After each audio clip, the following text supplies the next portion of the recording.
Olá, pouquinho à tarde aqui, eu vou dizer boa tarde. Eu estou vindo aqui você hoje com um relatório da Páscoa dos Judeus. Uma mensagem bíblica que mostra a Páscoa onde ela tem origem no Velho Testamento em Êxodo capítulo 12. Deixe-me fazer a leitura para você em capítulo 12, versículos, começando em versículo 1. Vou pular alguns versículos que eu vou te avisar. Talvez você tenha tua Bíblia para ler comigo. Êxodo 12, versículo 1. E falou o Senhor a Moisés e a Arão na terra do Egito, dizendo: Este mesmo mês vos será o princípio dos meses. Este vos será o primeiro dos meses do ano. Falai a toda a congregação de Israel, dizendo: Aos 10 deste mês, tome cada um para si um cordeiro, segundo as casas dos pais, um cordeiro para cada família. Mas se a família for pequena, para um cordeiro, então tome um só com o seu vizinho perto de sua casa, conforme o número das almas, cada um conforme ao seu comer. Fareis a conta conforme ao cordeiro.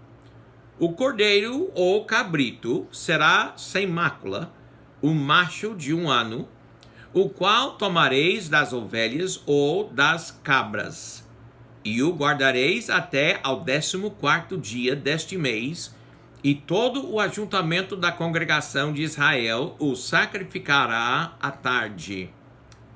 E tomarão do sangue e poluão em ambas as ombreiras, e na verga da porta, nas casas em que o comerem. E naquela noite comerão a carne assada no fogo, com pães ázimos, com ervas amargosas a comerão. Não comereis dele cru, nem cozido em água, senão assado no fogo, a sua cabeça com os seus pés e com a sua fressura. E nada dele deixareis até amanhã, mas o que dele ficar até amanhã, queimareis no fogo. Assim, pois, o comereis: os vossos lombos cingidos, os vossos sapatos nos pés, e o vosso cajado na mão, e o comereis apressadamente. Esta é a Páscoa do Senhor. E eu passarei, Páscoa, eu passarei pela terra do Egito esta noite, e ferirei todo o primogênito na terra do Egito, desde os homens até os animais, e em todos os deuses do Egito farei juízos. Eu sou o Senhor. E aquele sangue vos será por sinal nas suas casas em que estiverdes. Vendo eu sangue, passarei por cima de vós, e não haverá entre vós praga de mortandade, quando eu ferir a terra do Egito. E este dia vos será por memória, e celebrá-lo-eis por festa ao Senhor. Nas vossas gerações o celebrareis por estatuto perpétuo. E aconteceu à meia-noite que o Senhor feriu a todos os primogênitos. Eu pulei para versículo 29, desculpa. E aconteceu à meia-noite que o Senhor feriu a todos os primogênitos na terra do Egito, desde o primogênito de Faraó, que se sentava em seu trono, até ao primogênito do cativo que estava no cárcere, e todos os primogênitos dos animais. E Faraó levantou-se de noite, ele e todos os seus servos, e todos os egípcios, e havia grande clamor no Egito, porque não havia casa em que não houvesse um morto. Então chamou a Moisés e a Arão de noite e disse: Levantai-vos, sai do meio do meu povo, tanto vós como os filhos de Israel, e ide, serve ao Senhor, como tendes dito. Agora, versículo 42. Esta noite se guardará ao Senhor, porque nela os tirou da terra do Egito. Esta é a noite do Senhor, que devem guardar todos os filhos de Israel nas suas gerações. E todos os filhos de Israel o fizeram, como o Senhor ordenara a Moisés e Arão, assim fizeram.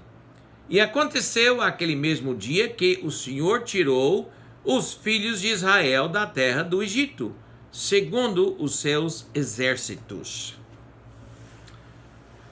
Nós todos gostamos de histórias e até filmes que fazem parecer que os homens bons não têm chance de vencer e de repente acontece que vencem, retidão prevalece e vitória chega.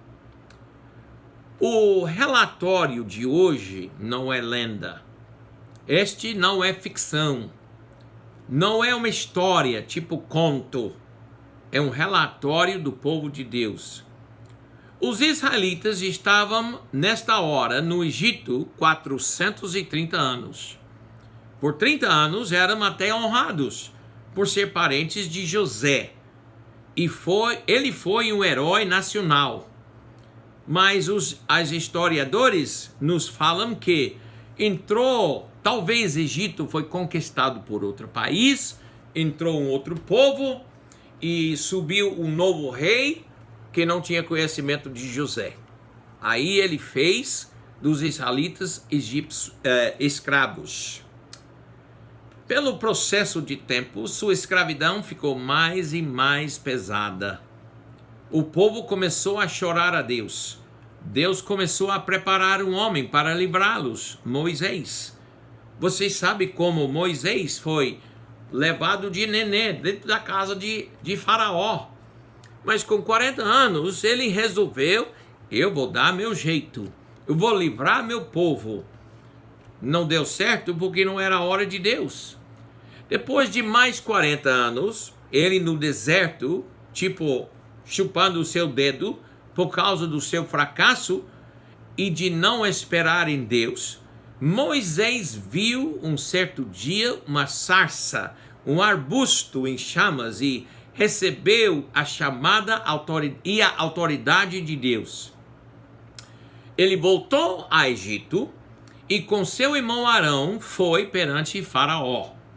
Mas todo mundo dos judeus ficaram desapontados e chateados, porque, vocês sabem, mais que ele tentou, mais que Moisés tentava piorar, as coisas se tornavam pior que Faraó tratava os escravos, mais que ele exigiu das suas vidas diárias. Fariseu disse, eu nem sei quem é Jeová, por que eu deixaria o povo ir? Moisés parecia um fracasso. Arão parecia um fracasso. Mas Deus começou a mostrar, sou eu que vou tirar o povo. Após 9 pragas, depois de Deus dar chance após chance, depois de Faraó tentar fazer um negócio com o povo de Deus, por 4 vezes. Faraó disse, tudo bem, podem servir a seu Deus, mas aqui no Egito não dá.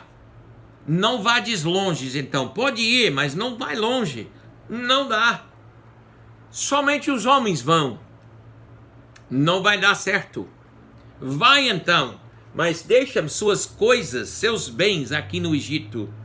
Moisés disse, não vamos negociar. Enfim, Faraó ficou irado e disse a Moisés, nunca mais eu quero ver o seu rosto. Moisés respondeu, tudo bem, seja assim então. Deus falou agora para Moisés, agora Faraó não vai somente deixar vocês irem, mas agora vai lhes expulsar. Em capítulo 12, Israel estava em escravidão e podiam fazer nada para ajudar a si mesmo. Estavam desamparadas. Agora Deus vai passar pela terra de Egito e julgará os egípcios no interesse do seu povo Israel. Anote, por favor, que nenhum anjo da morte passou mas foi o próprio Senhor que fez a obra. Após 9 pragas, Deus enviou um julgamento que fez as outras pragas parecerem brincadeira de criança. Deus deu para seu povo libertação desta praga. Esta praga não afetou o seu povo se eles seguissem as instruções que Deus mesmo os deu com clareza e com detalhes particulares e que tinham que ser obedecidos. Versículo 3 de 12 tem falado: falar a toda a congregação de Israel, dizendo: aos 10 deste mês, tome cada um para si um cordeiro, segundo as casas dos pais, um cordeiro para cada família.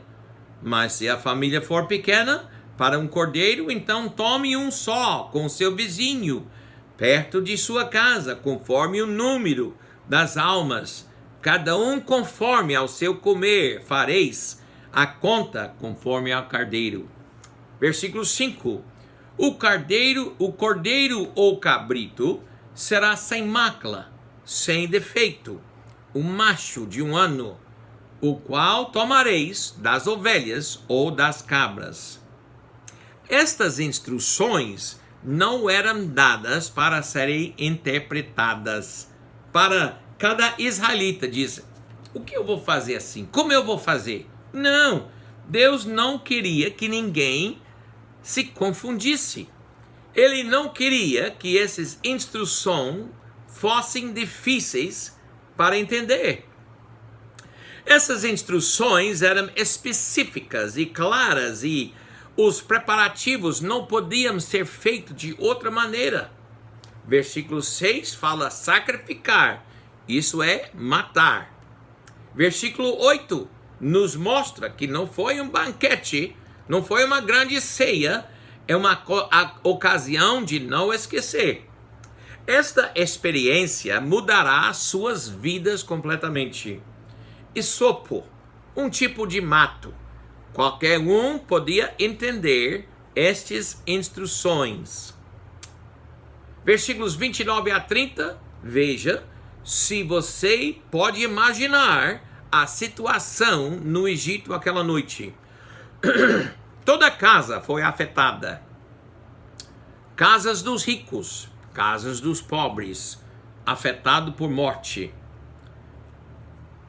Capítulo 11, versículo 6 diz: e haverá grande clamor em toda a terra do Egito, como nunca houve semelhante e nunca haverá. Os lares dos egípcios foram todas com tragédia, mas nos bairros dos judeus, somente a atividade de aprontar para uma viagem que livraria eles da sua escravidão. A diferença entre estes povos é simples para entender. Uma nação estava em luto, desesperada, chorando com muita tristeza. Uma outra nação, na mesma terra, foi animada porque enfim iam escapar. A diferença entre esses povos era o sangue. Foi a aplicação do sangue por Isopo. Uma coisa comum, uma coisa da natureza, uma coisa secular, uma coisa deste mundo. Esta coisa foi uso para aplicar o sangue na porta, nos 3 lados. O sangue de Cristo é necessário para remissão, para o perdão de pecado. Vamos supor que alguém teria dito: eu não coloquei sangue na minha porta, mas eu matei o cordeiro. Ou eu não apliquei o sangue, mas eu comi o cordeiro. Ou eu não apliquei o sangue na verga da porta e em ambas as ombreiras, mas eu queimei tudo que restou como fomos instruídos.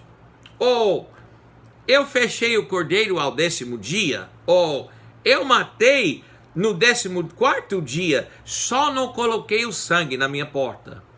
Se alguém agisse assim, o primogênito daquela casa morreria. Tudo bem, pastor, o que tem isto a ver com nossas vidas de hoje? Se hoje você tem certeza da sua salvação, é porque, como Israel foi desamparado em sua escravidão, você tem percebido que também foi escravo dos seus pecados, desamparado, sem poder de fazer nada por si mesmo. Nada que você pode fazer pode lhe livrar dos seus pecados.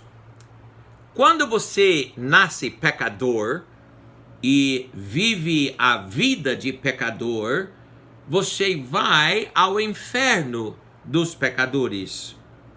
Fica assim numa mesma situação desesperada. O assunto do livro de Êxodo não é os israelitas, mas sim um retrato da nossa salvação.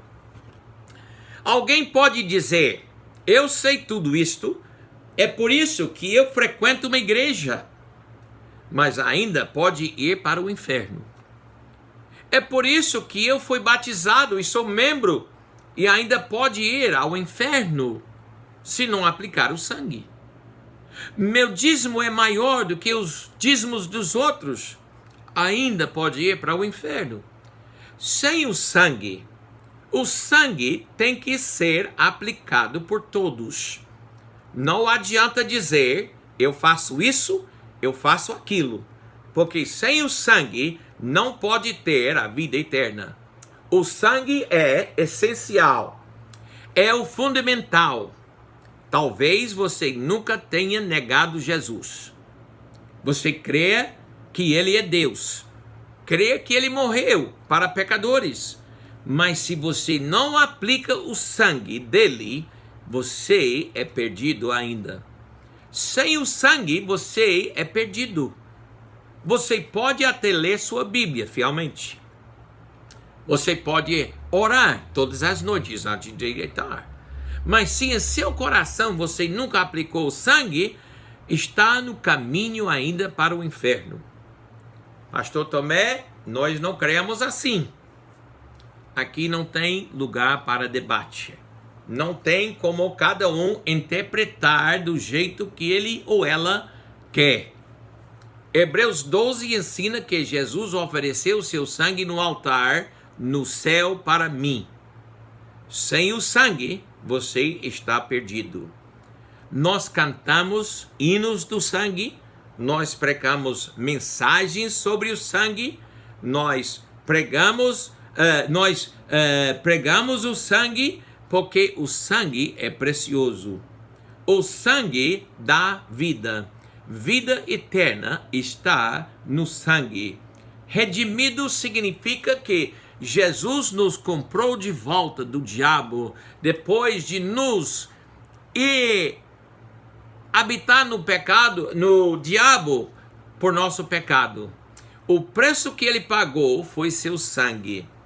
Romanos 5:9 diz: logo muito mais agora, tendo sido justificados pelo seu sangue, seremos por ele salvos da ira. Somos justificados por seu sangue. Ainda que os israelitas tenham pecado igual aos egípcios, o sangue fez que foram perdoados e salvos. 1 João 1,7 diz: o sangue de Jesus Cristo nos purifica de todo pecado. No sangue temos ousadia para entrar no santuário, para falar diretamente a Deus, sem precisar um sacerdote interceder por nós. No sangue temos ousadia para entrar no santuário. Somente podemos ter acesso ao trono em oração pelo sangue de Cristo. A diferença entre os egípcios tristes, chorando, e os hebreus alegres, liberados, era o sangue. Se eu poderia ajudar você a conhecer o Senhor Jesus, aprender como colocar o sangue, por favor, entre em contato comigo. Meu e-mail é tomcindy.ok gmail.com. O meu telefone com o WhatsApp 69 993 14 58 94. Passa aqui na minha casa. Moro em Itapuã do Oeste, na rua João Santana da Silva, número 1415. Eu não tenho medo de pegar o coronavírus de você. Eu tenho medo de você perder sua alma no inferno. Obrigado por me ouvir. Boa tarde.